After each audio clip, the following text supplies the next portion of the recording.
Ադրբեջանը պաշտոնապես կոչվեց Բունդերլայնի կողմից Եվրոպայի հավատարիմ եւ վստահելի գործընկեր։ Նա արդեն 2 թե 3 անգամ գրում է այնտեղ Ալիևի ձեռքերը պատչելու, ինչպես ես ասում եմ, իմիջիալոց նկատեք, որ Ալիևի ընտրություններին չեն խառնվում։ Ես կխնդրեի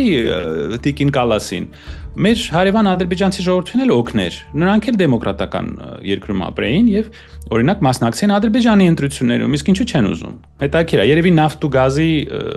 քաշը մի քիչ ավելի շատ է, քան դեմոկրատիայի, հա, այդպես է ստացվում։ Այսինքն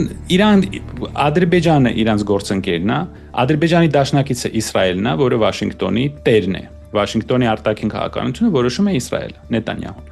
Եվ Թուրքիան 3 հզորագույն երկիր, 3-ն էլ Արևմուտքի դաշնակից։ Եվ մեզ պետք է Արևմուտքը պաշտպանի իր ամենամոտիկ ընկերներից եւ դաշնակիցներից։ Եթե մենք ուզում ենք